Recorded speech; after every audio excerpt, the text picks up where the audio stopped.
Meus irmãos, vamos meditar alguns instantes nessa palavra que está aqui no livro de Apocalipse. Apocalipse capítulo 3. Eu gostaria de meditar com você nessa palavra que está aqui no livro de Apocalipse capítulo 3, a partir do versículo 14.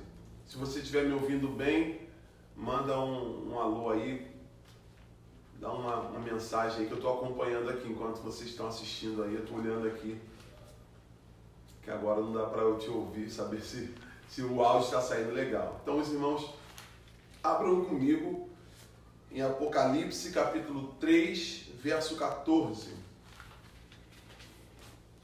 Palavra do Senhor, segundo escreveu o apóstolo João. Claro que há divergências acerca da pessoa que teria escrito. Há quem entenda que teria sido um outro João, há quem entenda que teria sido um discípulo de João que escreveu em seu nome, mas eu sigo a corrente majoritária que teria sido o discípulo e posteriormente apóstolo João que escreveu. Capítulo 3, versículo 14, sétima carta à igreja de Laodiceia. Nesse momento aqui, irmãos, João estava na ilha de Patmos, sofrendo, sendo martirizado, perseguido por amor ao Evangelho. Vamos ler juntos. E ao anjo da igreja que está em Laodiceia, escreve: isto diz o Amém, a testemunha fiel e verdadeira, o princípio da criação de Deus. Eu sei as tuas obras, que nem és frio, nem és quente. Oxalá, ou algumas traduções dizem, tomara, foras frio ou quente. Assim, porque és morno, e não és frio, nem és quente, vomitar-te-ei da minha boca. Como dizes, rico sou, estou enriquecido e de nada tenho falta. E não sabes que és um desgraçado, e miserável, e pobre, e cego, e nu. Aconselho-te que de mim compres ouro provado no fogo, para que te enriqueças, e vestidos brancos, para que te vistas, e não apareça a vergonha da tua nudez. E que unjas os teus olhos com colírio, para que vejas. Eu repreendo e castigo a todos quanto amo. Sê, pois, zeloso e arrepende-te. Eis que estou à porta e bato. Se alguém ouvir a minha voz e abrir a porta, entrarei em sua casa, e com ele cearei, e ele comigo. Ao que vencer, lhe concederei que se assente comigo no meu trono, assim como eu venci e me assentei com meu Pai no seu trono. Quem tem ouvidos, ouça o que o Espírito diz às igrejas. Amém. Louvado seja Deus. Meus irmãos, se vocês forem junto comigo avaliar o contexto dessa mensagem, na minha mente eu volto lá para as últimas palavras de Jesus, conversando com os discípulos, quando Jesus se referia, por exemplo, a Pedro, e Pedro, o Senhor questionou, ele disse: Pedro, tu me amas? Pedro disse: tu sabes. Ele: apacenta as minhas ovelhas. E aí naquela conversa o Senhor disse a Pedro: Pedro, você, quando era jovem, você ia para onde queria. Você fazia aquilo que dava no seu coração, na sua mente, ou no linguajar mais popular, que dava na sua telha. Mas Pedro, vai chegar um momento que você vai ser velho e vão te conduzir, e você não vai mais conseguir sair do lugar para o qual vão te levar. E com isso, diz a Bíblia, que o Senhor Jesus falava acerca da forma como Pedro glorificaria a Deus com a sua morte. Pedro, diz a história, que veio a ser crucificado. e ele, não se sentindo na condição de morrer igual Jesus, ele disse: me crucifiquem de cabeça para baixo, porque eu não tenho honra para morrer da mesma forma como o meu Cristo morreu. Mas naquele momento, Pedro olhou para Jesus e disse: Senhor, e acerca deste? Porque tinha, né, naturalmente aquela disputa ali de egos, né? Querendo, o próprio João se dizendo: não, eu sou mais próximo, eu sou aquele que se aconchega nos peitos do mestre. Outros querendo saber quem é que vai assentar-se à tua direita, quem é que vai se assentar à tua esquerda. E naquele momento que Pedro ouviu aquela palavra, a pergunta de Pedro foi: Senhor, e o que vai acontecer com João? E o Senhor disse: o que te importa o que vai acontecer com João? O que te importa se eu quero que ele fique vivo até que eu venha? E diz a Bíblia que entre os discípulos se espalhou a mensagem que João ficaria vivo até a vinda de Jesus, né? Só que a história e o contexto bíblico nos mostra que os discípulos foram morrendo e João foi ficando vivo. Diz a história que o livro do Apocalipse foi escrito entre 70 e 90 depois de Cristo, ou seja, vamos colocar, se fosse o ano 90, 40 anos depois, 37 anos depois, aproximadamente, 47 anos depois do tempo que Jesus já tinha morrido, entre 47 e 50 anos depois do período que Jesus tinha morrido. Estou colocando o período máximo, né? 90 anos após Cristo.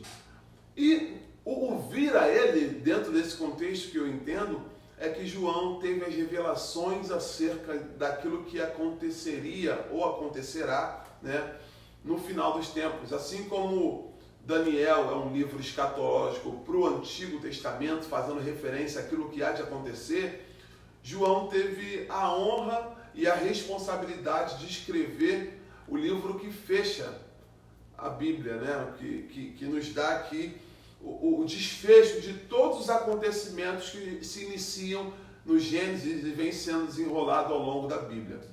E aqui João, no capítulo 1, ele fala que recebeu a revelação de Jesus Cristo, que Deus lhe deu para mostrar aos seus servos as coisas que brevemente devem acontecer. E notificou pelo seu anjo e as enviou a João, seu servo. E João testificou da palavra de Deus e do testemunho de Jesus Cristo. Eu estou lendo o versículo 2 do capítulo 1. E de tudo aquilo não que alguém contou, mas que ele próprio, João, viu. E aí dizendo que aquele que ler as palavras dessa profecia, que as guarde. E o anjo, quando apareceu a João, se você vê aqui no versículo 9, ele diz que ele é conservo e companheiro na aflição e no reino e na paciência. E ele estava na ilha chamada Patmos, e por causa da palavra do Senhor, ele estava sofrendo isso. Ele foi martirizado, ele foi exilado nessa ilha. Uma ilha, obviamente, cercada ali por mar, né, que a pessoa não tinha como sair, e ele foi, segundo a história, ele teria sido inclusive lançado num recipiente, né, de óleo fervendo, e também não morreu. E aí as pessoas disseram: vamos colocar ele no martírio, vamos exilar esse camarada nessa ilha. E aí ele teve um arrebatamento em espírito no dia do Senhor. Esse dia do Senhor aqui, há quem diga que era no sábado, há quem diga que a igreja já tinha estabelecido como o domingo, né, o dia do Senhor, mas isso aqui é discussão colateral, não é a discussão central que a gente quer abordar. E ele ouviu de trás dele uma grande voz, como uma voz de trombeta, que dizia: escreve em um livro e envia às 7 igrejas que estão na Ásia: a igreja de Éfeso, a igreja de Esmirna, a igreja de Pérgamo, a igreja de Tiatira, a Sardo, a Filadélfia e a Laodiceia. E ele se virou para ver quem é que falava com ele. E quando ele virou, ele viu 7 castiçais de ouro. Algumas traduções vão dizer candelabros. E no meio desses 7 castiçais, ele viu uma imagem de uma pessoa semelhante ao Filho do Homem, fazendo referência ao próprio Jesus Cristo, que estava vestido até os pés de um vestido comprido e cingido pelo peito com um cinto de ouro. E da sua cabeça saíam cabelos brancos como a lã. Versículo 14. como a neve, e os seus olhos eram como chamas de fogo, e os seus pés semelhante ao latão reluzente, aquela imagem bem forte que a gente não consegue encarar de tão forte, como se tivessem sido refinados numa fornalha, e a sua voz como a voz de muitas águas. E ele tinha na sua destra 7 estrelas, e da sua boca saiu uma aguda espada de 2 fios, e o seu rosto era como o sol quando na sua força resplandece. E quando eu vi, eu caí sobre os seus pés, como morto. Fazendo referência aqui a próprio Daniel, quando teve aquela revelação à margem do rio, né? Ele também caiu e não teve força em si. Revelação também como Isaías, que quando viu o Senhor, ele disse, ai que eu vou perecer. Todo aquele que vê o Senhor, a sua glória é tão poderosa que ele, se não fosse a graça, a misericórdia do Senhor, ele morreria. E o versículo 17 diz, ele pôs sobre mim a sua destra e me disse, não temas, eu sou o primeiro, eu sou o último, fazendo referência também, eu sou o alfa, eu sou o ômega, são a primeira e a última letra do alfabeto. O que vive, eu sou aquele que vive, fui morto, mas eis que estou vivo para todo sempre, amém. E ele disse, eu tenho as chaves da morte, eu tenho as chaves do inferno. Escreve as coisas que tens visto, e as que são, e as que depois destas hão de acontecer. E aí ele começou dizendo, o mistério das 7 estrelas que viste na minha destra, e dos 7 castiçais de ouro. As 7 estrelas são os anjos das 7 igrejas, e os 7 castiçais de ouro que viste são as 7 igrejas. Os anjos aqui nós fazemos referência, irmãos, àquelas pessoas que estavam responsáveis por transmitir a vontade, a verdade de Deus para aquele povo que estava reunido naquele lugar. Então nós hoje costumamos chamar do pastor como se fosse um anjo da igreja, não que ele seja um anjo de fato, não é um ser celestial, mas ele está ali como cumpridor da vontade do Senhor, está ali como aquele que passa para a igreja aquilo que Deus está orientando para o seu povo. E aí ele começou dizendo, escreve para a igreja de Éfeso, escreve para a igreja de Esmirna, escreva para a igreja de Pérgamo, para a igreja de Tiatira, escreva para a igreja de Sardo. Irmãos, se você fizer uma análise, um estudo escatológico, quarta-feira nós estudamos um pouco sobre a volta de Jesus, e escatologia fala sobre a doutrina das últimas coisas, aquilo que há de acontecer. Escatos fala sobre as últimas coisas, né? Elogia fala estudo, tratado acerca daquilo que está sendo abordado, no caso aqui, o fim, né, do mundo, como as pessoas dizem, a volta de Jesus.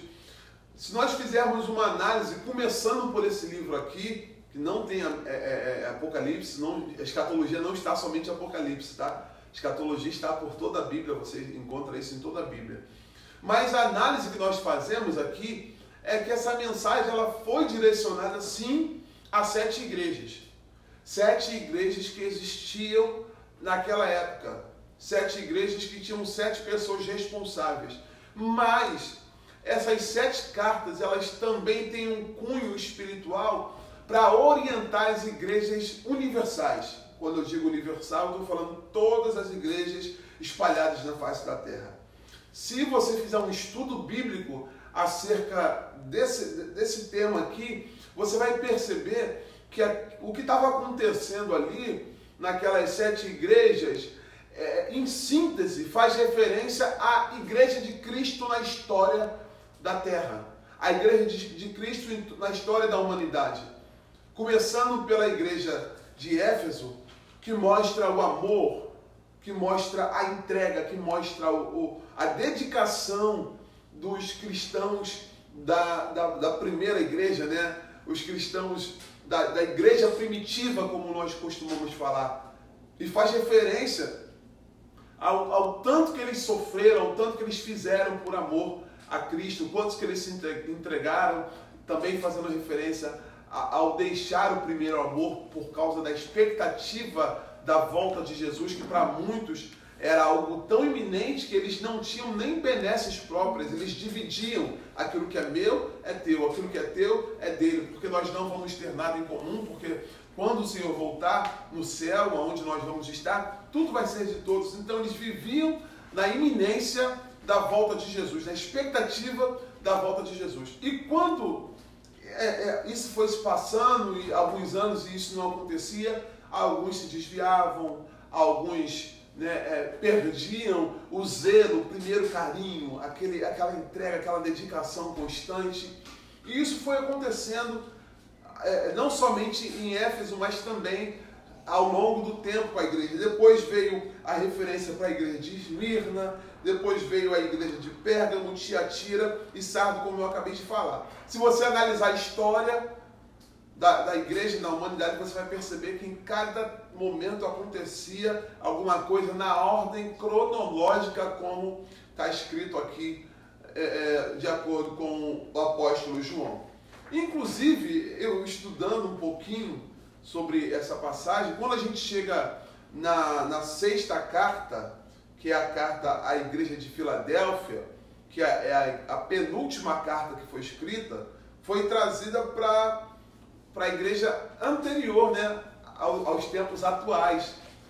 Segundo a gente estuda em sala de aula de teologia, foi a época do grande avivamento, em que Deus usou muita gente através da reforma. Deus usou muitos missionários indo para o mundo inteiro. A gente pode citar inclusive os fundadores da Igreja Assembleia de Deus, que hoje tem mais de 100 anos, do qual hoje é o maior ministério evangélico pentecostal do Brasil e do mundo. Os que vieram para o Brasil foram o missionário Daniel Berg e Gunnar Wingren, vieram por causa de uma revelação. Eles eram pessoas da Europa, suecos, que estavam lá e segundo diz a história, participaram do movimento de reavivamento espiritual na Rua Azusa. Se você não conhece, estude. Aconteceu isso lá nos Estados Unidos. E em determinados momentos eles orando, e Deus, há quem diga que eles teriam tido uma revelação que o Senhor falaram: vocês vão para Belém. E Belém, o conhecimento que eles tinham era que era o local onde Jesus Cristo nasceu. Belém, onde lá em Israel. E aí, não, é Belém em outro lugar. Eles acharam no mapa um lugar chamado Belém do Pará, no Brasil, e vieram para a América do Sul e começaram a pregar o Evangelho. E hoje existem dezenas de milhões de pessoas no mundo, no Brasil e no mundo. Você, por exemplo, que esteja me assistindo, que seja assembleano, muitas dessas pessoas foram alcançadas por causa dessas missões. E no capítulo 3 que nós acabamos de ler, no versículo 7, a gente vê a referência a isso. A igreja que está em Filadélfia escreve isto, diz: o que é santo, o que é verdadeiro, o que tem as chaves de Davi, o que abre e ninguém fecha, e fecha e ninguém abre. Eu sei as tuas obras, e eis que diante de ti pus uma porta aberta. Ou seja, o Senhor fazendo referência tanto para a igreja de Filadélfia, quanto para a igreja que veio anterior a essa geração atual, uma igreja de 100, 200 anos atrás. Eu sei as tuas obras, eu sei. Eu pus diante de ti uma porta aberta, e você, mesmo em época de dificuldade, mesmo tendo pouca força, você guardou a minha palavra e você não negou o meu nome. E tem muita gente que diz: tá difícil, Deus sabe todas as coisas, então nesse momento eu vou fraquejar. Mas o Senhor está louvando aqui, reconhecendo que aqueles que foram fiéis, mesmo em épocas de dificuldades, mesmo em épocas de tantas lutas, ou mesmo tendo pouca força, o Senhor reconhece a nossa fraqueza. O Senhor sabe que nós muitas das vezes não temos capacidade, mas o Senhor disse: mesmo assim, você não negou a minha palavra, você guardou a minha palavra e não negou o meu nome. E aí no versículo 9 ele diz: eis que faria os da sinagoga de Satanás, aos que se dizem judeus, ou seja, dentro do contexto, aqueles que se dizem convertidos e não são, mas mentem, eu farei que eles venham e adorem prostrados aos teus pés. e saibam que eu te amo. E eu queria chegar aqui agora no versículo 10 para nós adentrarmos na igreja de Laodiceia e caminharmos para o final. Olha o versículo 10 que ele fala.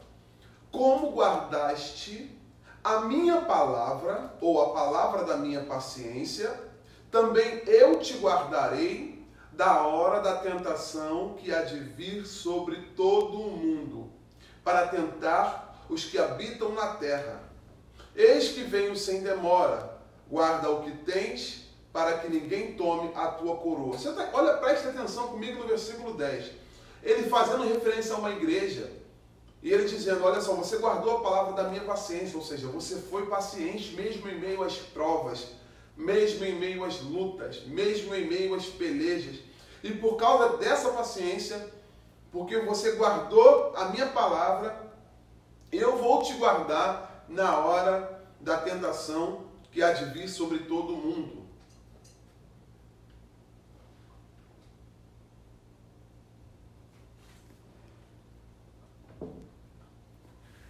Então, fazendo referência aqui, a igreja que era anterior à nossa, a igreja que veio 100, 200, 80 anos atrás, a gente poderia citar diversos avivadores. Se você buscar o livro Heróis da Fé, Mártires do Coliseu, você vai ver muita referência. Tem referência a Carlos Spurgeon, alguns Charles, né? Tem referência a Finney, tem referência a Jonathan Edwards. Você vai ver muita gente que foi usada de maneira tremenda, pessoas inclusive que eram católicos, que foram usados para a renovação da igreja ao longo da história. Só que o Senhor está falando, a esse povo que foi fiel e guardou a minha palavra, eu vou guardá-lo. Ele não vai fazer parte do momento de grande tentação e tribulação que vai vir sobre a face da terra. Ou seja, se não viria para a sexta igreja, dentro dessa linha cronológica que nós estamos colocando, viria para a sétima. E que sétima igreja é essa? A igreja de Laodiceia. E a igreja de Laodiceia faz referência ao quê? A igreja de Jesus Cristo, a última igreja, a última fase da igreja de Jesus Cristo antes da sua volta. Analisando o texto de versículo 14, aqui que nós lemos já completo, vamos fazer uma análise breve acerca da igreja de Laodiceia. O anjo da igreja que está em Laodiceia escreve, isto diz o Amém, a testemunha fiel e verdadeira, o princípio da criação de Deus. Eu sei as tuas obras. Primeira coisa que o tempo todo Jesus fala aqui para o apóstolo João escrever é: diga, eu conheço, eu sei, eu conheço. Todas as cartas está dizendo, eu sei as tuas obras, eu te conheço. Talvez o teu pai não te conheça, talvez a tua mãe, talvez o teu filho, talvez o teu marido, talvez o teu irmão, talvez o teu patrão, talvez a pessoa que está próxima de você não saibam de fato quem é você, não saibam de fato o que se passa dentro do teu coração. Mas a palavra de Deus está dizendo aqui para mim e para você, eu te conheço. Ah, mas eu sou assim, tem muita gente que sustenta uma imagem para outras pessoas, mas não é de fato aquilo. Tem temores dentro de si, tem medos, tem vontade de morrer, tem vontade de tirar a própria vida, tem pessoas que são soberbas. O Senhor está dizendo, você pode disfarçar ou se esconder para todos, mas eu, o Senhor, te conheço. E aqui ele diz agora para a igreja, né? Eu sei que você nem é frio e eu sei que você também não é quente. Oxalá foras frio ou quente.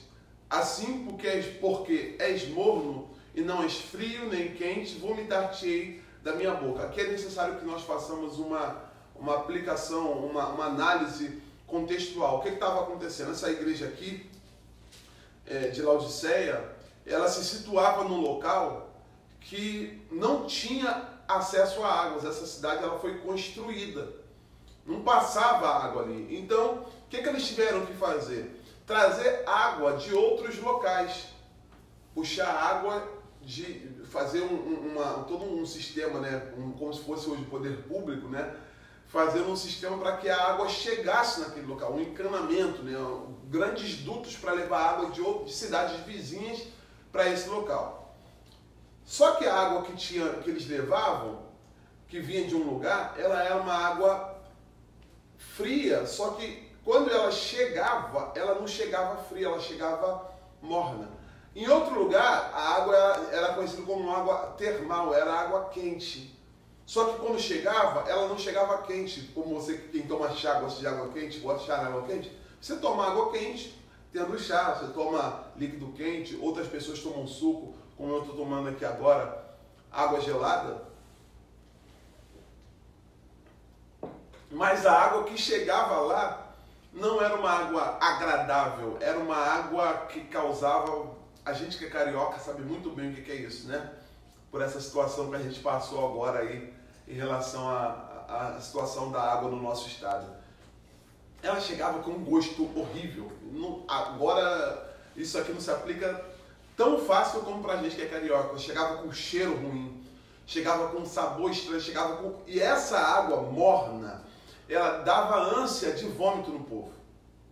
Então, quando o Senhor faz referência a isso, através de João, ele está dizendo, se você fosse frio, uma água gelada, ou se a água fosse quente, dava para beber, mas porque é morno, não tem como, eu vou vomitar. A referência o povo não tinha como não entender. Só que ele está fazendo referência à vida espiritual, à caminhada daquelas pessoas. Se você caminhasse de uma vida de acordo com a minha vontade, muito bem. Ou se você tivesse afastado, totalmente afastado, talvez houvesse solução para você. Agora você é uma pessoa que cocheia entre dois caminhos. Você diz que tem uma vida comigo, mas você não tem. Você diz que caminha de acordo com a minha vontade, mas você não caminha. E fazendo referência aqui ao povo de Israel, que o Senhor falou uma vez através de profeta, esse povo diz que me ama, diz que me louva. A sua boca, né, ela fala coisas, mas o seu coração está distante de mim. Eu sei as tuas obras. Eu conheço você. Você não é frio, você não é quente, você é morno. Uma hora você está num caminho, outra hora você está no outro. Você vive de acordo com a vontade da tua alma, com os teus desejos. Você vive uma vida de aparência. Você diz, eu sou rico, e essa cidade, ela tinha muita gente que passava ali com ouro, e a cidade, ela tinha os seus tributos, as pessoas, elas investiam ali o seu dinheiro, então a cidade, ela era enriquecida de maneira financeira, né? Falando em valores, né? Em ouro, em prata. Eles tinham muito dinheiro e eles se vangloriavam nisso. Eles diziam, eu estou enriquecido, eu sou rico, versículo 17. Eu não tenho falta de nada. Só que o Senhor olhava segundo a visão espiritual, fazendo uma comparação, que a todo momento o Senhor está fazendo uma analogia para esse povo. Ele está dizendo, vocês acham que vocês são ricos e que vocês não têm falta de nada. Mas na verdade vocês não sabem que vocês são desgraçados, miseráveis, pobres, cegos e estão nus. Ainda que eles olhassem segundo a perspectiva humana, segundo a visão humana e dissessem, nós temos aqui tudo que nós precisamos, nós temos ouro, nós temos dinheiro, nós temos tudo. Sob a perspectiva espiritual, a visão acerca desse povo é que eles estavam pobres, estavam desgraçados, estavam sem condição nenhuma, porque dinheiro não compra salvação, dinheiro não compra saúde, dinheiro não compra bênção espiritual, dinheiro não compra paz, dinheiro não compra aquilo que só o Senhor pode dar. Versículo 18 ele fala, eu te aconselho que você compre ouro, mas não um ouro que é vendido aqui, para você se envaidecer, mas você compre o ouro provado no fogo, para que você se enriqueça. Está falando do ouro, aquilo que fazendo referência à vida espiritual, que você não seja um miserável, um desgraçado, que você não seja um pobre, um cego, um nu. Compre o ouro, mas o ouro provado no fogo, o ouro da minha presença, aquilo que o dinheiro mesmo não pode comprar. Você diz que vocês, versículo 18, e compre vestidos brancos, e aqui fala sobre a santidade. Versículo 18, vestidos brancos para que te vista. Fala aqui sobre, está falando que ele estava nu, fala sobre a vergonha, né, do pecado. E não apareça a vergonha da tua nudez, e que unjas os teus olhos com colírios para que vejas. Aqui eu falando sobre os vestidos, Lá eles tinham também produção de roupas, eles se envaideciam porque produziam roupas belas, roupas coloridas, e todo mundo se envaidecia com as roupas que vestia. Só que o Senhor fez referência, falando assim, você está se envaidecendo pela tua roupa, só que na verdade você está nu. Você está nu. Versículo 18 falando, você acha que você tem colírio, porque eles se envaideciam também por produzir colírios que passavam nos olhos. Naquela época o povo sofria muito de catarata, com problema nos olhos. E as pessoas dizem, não, vamos lá em Laodiceia, vamos comprar o colírio, aquele óleo que passa e você se sente aliviado, você cura as doenças e você consegue voltar a ver. Só que o Senhor disse, você acha que você vê, só que na verdade você está cego. Você acha que você tem vestidos, mas na verdade você está nu. Ou seja, o Senhor pegou tudo aquilo que a cidade se envaidecia e dizia, nós temos, nós somos, nós fazemos, e disse, na verdade, vocês estão miseráveis, pobres, cegos e nus. Eu aconselho que você compre ouro de mim, provado no fogo, que você vista as minhas vestes para que saia a tua vergonha da tua nudez, e que você passe o meu colírio, unja os teus olhos com o colírio que é espiritual, para que você veja. Irmão, qual é a situação atual da igreja? A situação atual da igreja é que, se você olhar, e eu não faço uma crítica aqui, mas nós temos igrejas ricas, nós temos a igreja hoje, principalmente a igreja brasileira, a igreja do Ocidente, ela tem tudo. A gente tem instrumento, instrumentista, qualquer igreja mais pobre que tem as suas cadeiras, a pessoa tem roupa para se vestir, tem... eu quando eu falo igreja, eu falei do templo, agora eu vou falar das pessoas que são evangélicas, né, em si, ou que professam, independente de ser evangélico, mas que professam o Senhor Jesus como seu único e suficiente Salvador. Muitas pessoas vão para o culto da prosperidade, o culto da busca da vitória financeira, o culto da conquista, o culto da vitória, e as pessoas estão recebendo muitas coisas e dizem, eu estou bem de vida. Não preciso nem pregar sobre a volta de Jesus, sobre o céu, não, o céu já está quase que aqui na terra. Eu vivo muito bem, eu tenho tudo do bom e do melhor. Só que muitas das vezes, muitas dessas pessoas têm uma vida totalmente dissonante da palavra do Senhor. Uma vida distante, uma vida que não condiz com a pregação do Evangelho, sendo que a Bíblia nos diz que nós devemos ser a carta lida, ou seja, alguém tem que olhar para mim e falar assim, ali vai o cristão, ali vai Jesus, ali vai a pregação do Evangelho vivo, porque isso aqui, se não for vivido, irmão, são só letras mortas. Mas quando a gente passa a praticar e viver isso aqui, segundo a referência bíblica, aquele que vive essa palavra é como um homem que construiu a sua casa na rocha. Pode vir vento, pode vir chuva, pode vir tempestade, mas a sua casa não cai porque ele está firmado no Senhor. Aquela pessoa que tem a sua vida de acordo com a vontade do Senhor, ela está firmada. Mas o que nós vemos como referência da igreja dos tempos atuais e a última igreja, ou seja, fazendo referência à igreja do arrebatamento, a igreja da volta de Jesus, segundo a Bíblia e a tradução, né, a tradição, né, e os estudos, a doutrina, você vê que todas as características para a volta de Jesus já se cumpriram. Todas as profecias, as promessas estão aos nossos olhos. Porque não temos tempo para estudar, e em algum momento eu vou fazer algum vídeo sobre isso, a gente vai pregar sobre isso, falando sobre o sistema do anticristo. Irmão, já está posto. Nós já temos feito bastante estudo sobre isso, e é bom a gente voltar a falar sobre anticristo, volta de Jesus, para que essa pregação não se perca na igreja. Mas o sistema já está posto. Nós já temos, agora, essa semana foi solicitado pelas autoridades, não somente estrangeiras, mas também brasileiras, mas principalmente estrangeiras, acerca de uma liderança hoje, uma liderança mundial para tratar a questão da crise. A crise do quê? Do coronavírus que nós estamos passando agora. Você está dentro da sua casa por causa disso. Levantar uma liderança mundial para que consiga lidar com isso, porque um país apenas não está conseguindo lidar.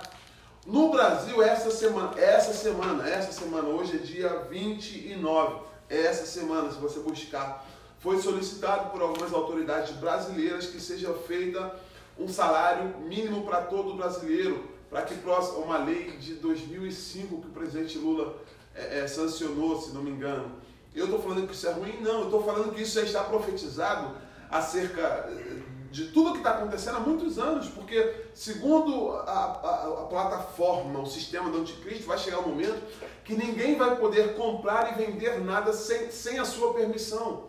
Ou seja, vai ter que ser estabelecido um sistema mundial, uma liderança mundial que governe todas as coisas. Hoje nós estamos quase que num estado policialesco, de controle próprio, não é mais a autoridade que precisa te controlar. Nós mesmos estamos nos controlando uns aos outros, dizendo, sai da rua, vai para casa. Isso tudo é um sistema que está sendo estabelecido ao longo dos anos, sendo trazido para que nós tenhamos uma liderança sobre nós que vai nos tirar todas as nossas liberdades. A privacidade praticamente já acabou. Se você acha que você tem privacidade, esqueça. Você não tem privacidade, a intimidade está sendo desconstruída, até o ponto de chegar que não haverá mais Deus, e o Deus que vai haver vai ser o Estado. E a figura do Estado vai ser a liderança mundial que está estabelecida sobre a Terra, que estará estabelecida sobre a Terra. Mas essa discussão, que eu não quero aprofundar agora, já está posta. Isso já está acontecendo diante dos teus olhos. E ao mesmo tempo, estamos no momento em que a igreja está, e eu não digo toda a igreja, mas muitos na face da terra estão desapercebidos, achando, nós temos tudo que nós precisamos. Eu tenho internet, eu tenho comida, eu tenho dinheiro, eu tenho roupas, eu tenho acesso à medicina como se fosse o colírio para tratar os meus olhos, eu tenho tudo que eu preciso e eu estou vivendo bem, eu estou abastecido, eu estou muito bem. Só que o Senhor olha para essa igreja e o Senhor diz, na verdade você acha que você está bem, mas você está miserável, pobre, cego e nu. E o Senhor está dizendo para mim e para você, mas eu estou bem, eu estou caminhando com o Senhor, amém. Aquele que está limpo, limpe-se mais. Aquele que está caminhando com Jesus, que está de pé, qual o versículo? Cuide para que não caia. Mas está alertando, como a gente faz toda a leitura de Santa Ceia. Examine-se, pois, o homem a si mesmo. Primeiro faz um autoexame, né? Em todo o tempo sejam alvos os teus vestidos e nunca falte o óleo sobre a tua cabeça. Faz um autoexame. Veja como é que está a tua vida. Eu já estou fazendo meu autoexame aqui para saber como é que eu estou na presença do Senhor, como é que eu estou caminhando. E sempre eu penso, Jesus, eu estou mal, eu tenho que melhorar. Eu tenho que voltar à tua presença, eu tenho que voltar à igreja primitiva, ao primeiro amor, às primeiras obras. Eu tenho que voltar à tua caminhada, porque vai passando o tempo, vem as lutas da vida, vem as dificuldades, a gente vai esmorecendo, a gente vai enfraquecendo, a gente vai aceitando as coisas que se levantam. E muitas das vezes é um pecado, uma coisa que a gente pensa, isso não é nada demais. Outras vezes é uma coisa que a gente pensa, o Senhor sabe das minhas fraquezas. Outra hora é uma situação que a gente pensa, já orei muito tempo por isso, isso não aconteceu. E a gente vai entrando numa frieza, a gente vai entrando numa mornidão, a gente vai entrando, todo mundo faz. Orar para quê? Jejuar. Não vou mais fazer. Não, deixa isso para o pastor. Eu vou para a igreja essa semana e lá a gente ora e está tudo feito. Na minha casa eu não mais oro, na minha casa eu não mais dedico tempo para a palavra, na minha casa eu não mais dedico tempo para a oração, para cultuar em família. Olha o que está acontecendo, a gente voltou a cultuar em família por causa dessas dificuldades. Tudo que está acontecendo está dizendo para mim e para você. No versículo 19 diz, eu repreendo e castigo a todos quanto amo. Sê, pois, zeloso e arrepende-te. O Senhor está dizendo, olha, você está pobre, está miserável, está desgraçado, está cego, está nu, mas eu vou repreender você porque eu te amo.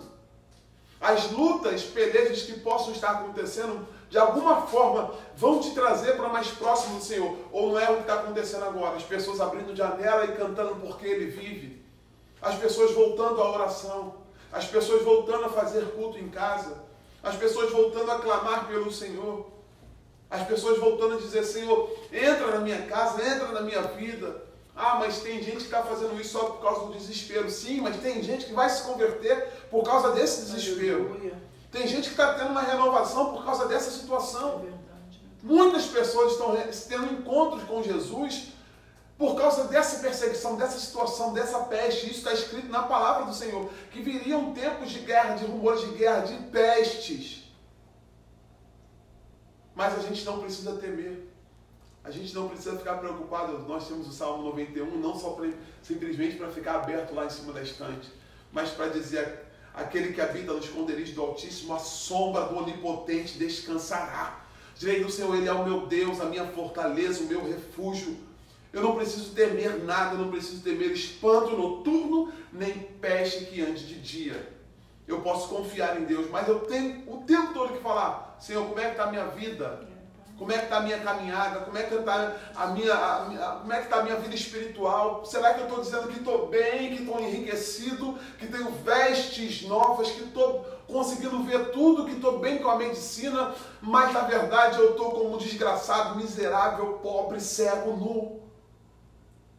Será que a gente consegue ver pelos olhos da fé esse homem de vestes brancas, com seu cabelo branco, seu olho de fogo, com os seus pés reluzentes, o seu rosto como que um sol quando está resplandecendo o dia, com uma espada saindo da sua boca, com uma espada de 2 fios, falando comigo e contigo nesse momento, dizendo: como é que você está? Eu estou olhando para você.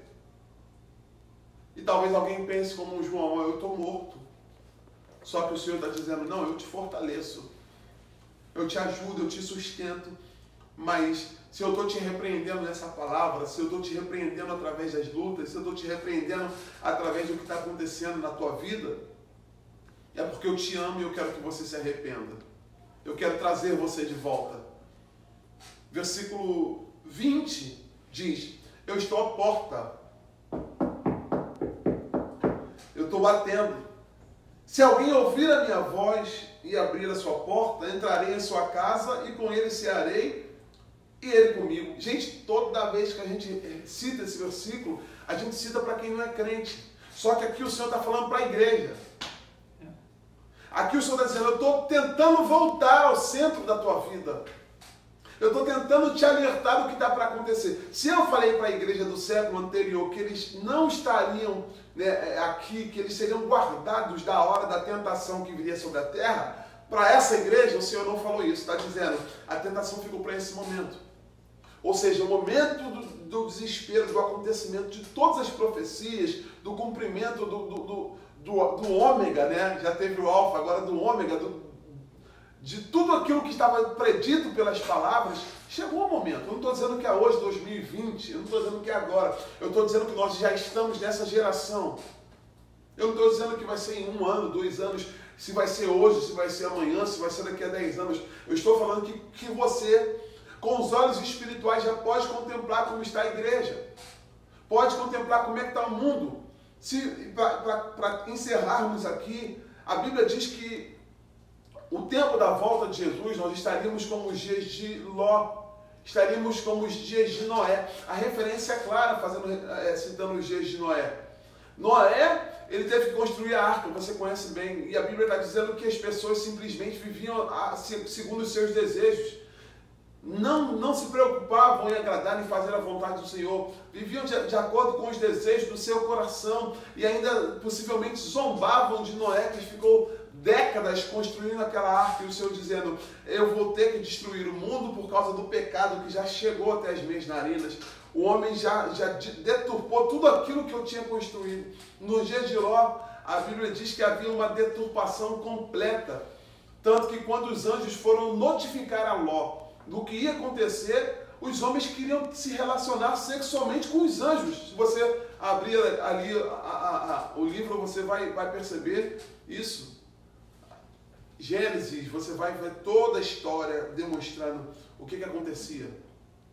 Quando o Senhor falou com Ló, as pessoas elas viviam uma vida depravada, uma vida sexual depravada, uma vida longe da vontade do Senhor. E a Bíblia faz referência, assim como nos dias de Noé e assim como nos dias de Ló, falando para mim e para você. Você consegue perceber que hoje em dia não tem mais certo, o certo se tornou errado, o errado se tornou certo.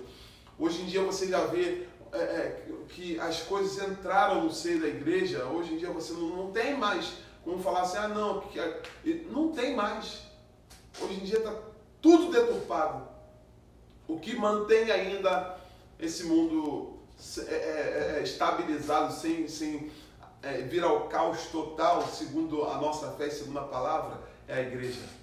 É a igreja de Cristo que o Senhor vai arrebatar para si. Capítulo 14 do Evangelho de João diz: na casa de meu pai há muitas moradas. Se não fosse assim, eu vos teria dito, eu vou subir, vou preparar-vos um lugar, mas assim que eu terminar, eu voltarei para vós. E aqui está fazendo referência a um casamento judeu que nós não vamos estudar hoje, né, por causa do tempo que já está acabando, mas quando ele se casar, um judeu se casar, ele ia preparar a sua casa e a noiva ficava aguardando como uma virgem com as suas damas de honra. Isso aqui faz referência também à parábola das 10 virgens. Quando ele terminava de aprontar a sua casa, ele voltava para buscar a sua noiva. E quando ele chegava, a noiva ouvia o amigo do noivo gritando no início da cidade, perto da casa, ele vinha gritando pelas ruas. Aí vem o noivo, aleluia. Ele vinha dizendo, aí vem o noivo. E aí a noiva se levantava, as damas de honra se levantavam, acendiam o seu recipiente de azeite ali, né? Colocavam um fogo ali, e as suas lamparinas iam para a rua cantando, dançando, até chegarem na casa. E depois que chegavam na casa, eles entravam, as portas se fechavam e eles ficavam uma semana de festa. Esse conteúdo é altamente escatológico, mas é muita coisa para falar em pouco tempo. Depois a gente volta a falar, pode me cobrar acerca disso. Está falando, a volta de Jesus ela é iminente. Jesus falou, eu virei como um ladrão à noite. O ladrão não anuncia quando vem, mas ele mesmo disse, vocês podem perceber pelos sinais. Você pode olhar para a figueira, quando ela começa a crescer, os seus ramos vão ficando tenros, você vai sabendo que já chegou o verão. Ele vai falando o tempo todo, olha só, quando todas essas coisas que estiverem acontecendo, ou tiverem acontecido, sabei que está próximo. E o que está acontecendo hoje? Tudo isso que foi pregado. Então a mensagem para mim e para você vamos fazer uma autoavaliação, vamos nos arrepender, vamos buscar o Senhor, vamos consertar aquilo que tem que ser consertado, porque o dia do Senhor se aproxima. Versículo 21, aquele que vencer, lhe concederei que se assente comigo no meu trono. Assim como eu venci, me assentei com meu Pai no seu trono. Quem tem ouvidos, ouça o que o Espírito diz às igrejas. Bom, irmão, é essa mensagem que eu queria que você meditasse comigo.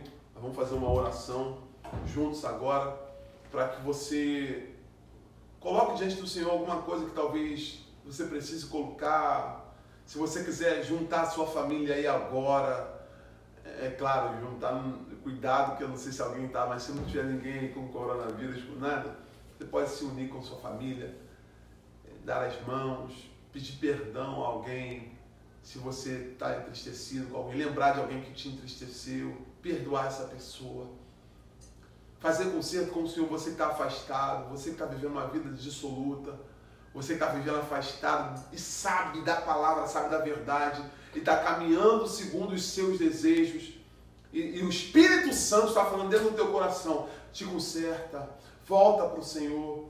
Eu tenho uma experiência no último ano muito, muito forte, em que um amigo muito próximo perdeu alguém, um familiar, né? Uma pessoa também muito próxima da sua família, né? Posso até falar, foi uma mãe, e quando a gente estava próximo ali ajudando, alguém chegou e falou para esse amigo, olha, eu precisava ter falado com a sua mãe, porque eu estava meio que brigada com ela, e o Espírito Santo me visitou na minha casa e me disse para eu fazer um concerto com ela, só que isso já tem 2 meses, e eu em vez de vir, eu relutei por causa do meu orgulho, e eu não tive tempo de fazer as pazes com a minha parente. E a pessoa chorava. Aquilo que a gente tem para fazer hoje, não deixa para amanhã. Não deixa para amanhã. Ame a quem você tem que amar, cuide de quem você tem que cuidar. Faça as pazes, conserta com quem você tem que consertar, arruma a tua vida e volta para Jesus. Ah, mas eu já estou na igreja, já estou servindo, eu sou obreiro, eu sou crente. Arruma a tua casa. Não ache que o Senhor não sabe, porque Ele está dizendo o tempo todo aqui nessa manhã: eu conheço as tuas obras. Eu conheço as tuas obras. Que Deus te abençoe. Vamos orar juntos. Vamos orar juntos, pedindo para que o Senhor visite a tua casa, a tua família nesse momento. Pai, eu te amo. Pai, eu te louvo. Pai, eu te bendigo. Pai, eu te agradeço. Pai, eu te exalto pela tua presença e o teu cuidado, pela ministração da tua palavra aos nossos corações nessa manhã. Eu quero te pedir, Senhor, que mesmo em épocas de luta, de peleja, de guerra, de dificuldade, que o Senhor contemple a nossa situação, até porque a tua palavra nos diz que o Senhor sabe, aleluia, que o Senhor vê, que o Senhor conhece, que ainda que ninguém conheça, o Senhor conhece. Nós queremos colocar diante do Senhor as nossas causas. Queremos abrir o nosso coração diante da tua presença.